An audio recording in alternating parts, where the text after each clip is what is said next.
नमस्कार। B.Ed first year third paper learning and teaching के अंतर्गत आज हम अध्ययन करेंगे प्रेरणा का। अभिप्रेरणा के अंतर्गत प्रेरकों का वर्गीकरण, प्रेरणा से संबंधित पद और अभिप्रेरणा के कार्यों का। सबसे पहले जानते हैं कि प्रेरकों का वर्गीकरण क्या है। आंतरिक, बाह्य, व्यक्तिगत, सामाजिक, जैविक, मनोवैज्ञानिक, प्राथमिक, द्वितीयक, जन्मजात, अर्जित। जिसमें आंतरिक, व्यक्तिगत, जैविक, प्राथमिक, जन्मजात के अंतर्गत प्रेरक होते हैं भूख, प्यास, आराम, नींद, प्यार, क्रोध, सेक्स, मलमूत्र, त्याग आदि। इस प्रकार के प्रेरकों में स्टिमुलस की आवश्यकता नहीं होती है। दूसरी तरफ बाह्य, सामाजिक, मनोवैज्ञानिक, द्वितीयक या अर्जित, सुरक्षा, प्रदर्शन, जिज्ञासा, सामाजिकता, कलह, ज्ञान आदि। इस प्रकार के प्रेरक में स्टिमुलस की आवश्यकता पड़ती है। अब बात करते हैं हम प्रेरणा से संबंधित पद, एक्सप्लेनेशन ऑफ रिलेटेड टर्म्स। मुख्य रूप से निम्नांकित प्रेरणा के 4 पद होते हैं। सबसे पहले है आवश्यकता। यह हमारे शरीर की कोई ज़रूरत या अभाव है जिसके उत्पन्न होने पर हम शारीरिक असंतुलन या तनाव महसूस करते हैं।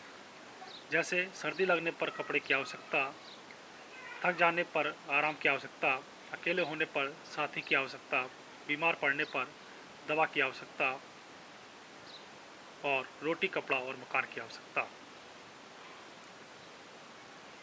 बोरिंग लैंगफील्ड ने कहा है, आवश्यकता प्राणी की वह आंतरिक वह अवस्था है जो किसी उद्दीपनों या लक्ष्यों के संबंध में जीवों का क्षेत्र संगठित करती है और उनकी प्राप्ति हेतु क्रिया उत्पन्न करती है।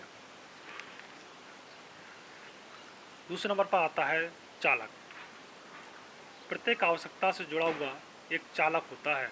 जैसे खाने की आवश्यकता से भूख, पानी की आवश्यकता से प्यास। जब तक वह चालक शांत नहीं होता तब तक हम तनाव में रहते हैं। डेसिल ने भी कहा है, चालक शक्ति की वह मौलिक स्रोत है जो व्यक्ति को क्रियाशील कर देता है। उसके बाद आता है प्रोत्साहन। प्रोत्साहन वातावरण में उपस्थित वह तत्व है जो हमारे चालक को शांत कर देता है। जैसे प्यास लगने पर प्राणी पोखर, तालाब, झरना, नदी नाली का पानी पीकर अपनी प्यास बुझाता है। बोरिंग और अन्य के अनुसार उद्दीपन वह वस्तु, परिस्थिति अथवा क्रिया है जो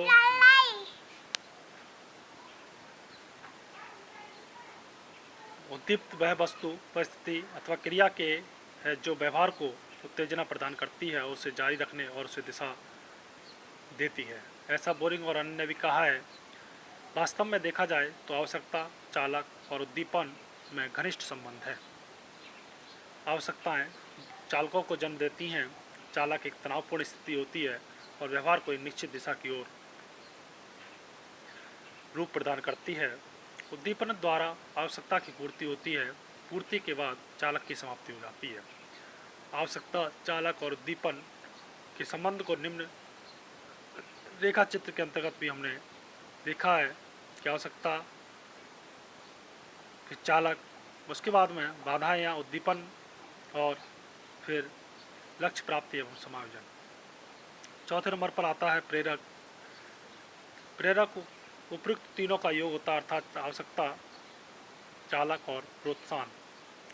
अब बात करते हैं हम अभिप्रेरणा के कार्य। प्रेरणा हमारे शरीर की एक उत्तेजित अवस्था है, अर्थात जब हम उत्तेजित होते हैं तो हमारा संपूर्ण शरीर हरकत में आ जाता है और ऐसी स्थिति में हम कोई भी कार्य करने को स्वयं को तत्पर कर पाते हैं। संवेग हमारे शारीरिक अंगों को स्फूर्ति भरते हैं। मान लीजिए यदि आप सड़क के बीचों बीच में खड़े हैं और अचानक एक कार को तेज़ गति से अपनी ओर आते देखते हैं तो ऐसी हड़बड़ाहट की स्थिति में भय का संवेग और मृत्यु का डर आपके शारीरिक अंगों में इतनी स्फूर्ति भर देगा कि आप उछल कर सुरक्षित सड़क के दूसरे किनारे पर पहुंच जाएंगे, इतनी तेज़ी के साथ जितनी आपने कभी कल्पना नहीं की होगी। वहाँ पर आपको ये नहीं सोचेंगे कि आपको दाएं बचना है या बाएं बचना है। जो भी आपके मन जैसे ही आपके मस्तिष्क में आता है उधर की तरफ को आप बच के अपनी सबसे पहले उस आने वाली तेज कार से अपने आप को बचा लेंगे। संवेग मानव व्यवहार के संतुलन बिंदु होते हैं। यही कारण है कि हम अत्यधिक क्रोध की अवस्था में और विपरीत परिस्थितियों में ना चाहते हुए भी संतुलित व्यवहार करते हैं और वातावरण एवं परिस्थितियों के साथ समायोजन करना सीख लेते हैं। संवेग जीवन में मसाले का कार्य करते हैं, इसीलिए प्यार, स्नेह, सहानुभूति, त्याग इत्यादि हमारे जीवन को अत्यधिक सार्थकता प्रदान करते हैं और यही कारण है कि हम दूसरों के प्रति घृणास्पद दृष्टिकोण अपनाते के स्थान पर मैत्रीपूर्ण व्यवहार को अपनाते हैं। संवेगों में जब पर्याप्त संशोधन कर दिया जाता है तो ये भावनाओं, विचारों, उद्देश्यों, दृष्टिकोणों, रुचियों, मूल्यों आदि का रूप ले लेते हैं और जो मानव व्यक्तित्व की एक विशिष्टता प्रदान करते हैं। प्रेरणा छात्र के व्यवहार में महत्वपूर्ण परिवर्तन लाती है। प्रेरक हमारे व्यवहार को शक्ति प्रदान करते हैं, इसीलिए परीक्षा के दिनों में विद्यार्थी सारी रात पढ़ता है और एक गोलकीपर गोल बचाने के लिए अपनी पूरी शक्ति लगा देता है, इस बात की परवाह किए बगैर कि ऐसा करते समय उसे चोट भी लग सकती है। अभिप्रेरणा चरित्र निर्माण में भी सहायक होती है।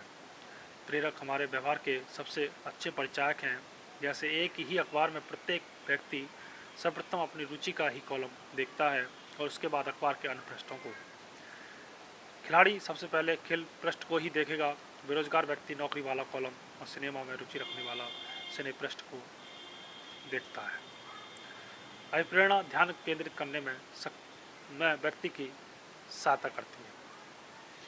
प्रेरणा हमारे व्यवहार में निरंतरता बनाए रखती है और हम तब तक अपने प्रयासों में कमी नहीं लाते जब तक कि हमें अपना लक्ष्य प्राप्त हो जाता। प्रेरणा हमारे व्यवहार में विविधता लाकर लक्ष्य प्राप्ति में सहायता प्रदान करती है। थॉर्नडाइक की बिल्ली पिंजरे से बाहर रखी मछली को प्राप्त करने के लिए अनेक प्रकार से पिंजरे का दरवाज़ा खोलने का प्रयास करती है और तब तक चैन से नहीं बैठती जब तक कि वह पिंजरे का दरवाज़ा खोलने में सफल नहीं हो पाती। इस प्रकार प्रेरक हमारे व्यक्तित्व के आधारशिला समझे जाते हैं। सांवेगिक उथल पुथल के बाद जो व्यवहार बनता है वह पूर्व की तुलना में कहीं अधिक प्रभावी, तीव्र और स्थायित्व के लिए होता है।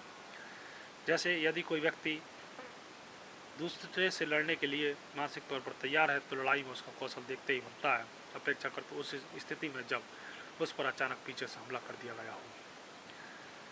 तो इस प्रकार आज हमने अध्ययन किया प्रेरकों का वर्गीकरण, प्रेरणा से संबंधित पद और अभिप्रेरणा के कार्यों का। धन्यवाद।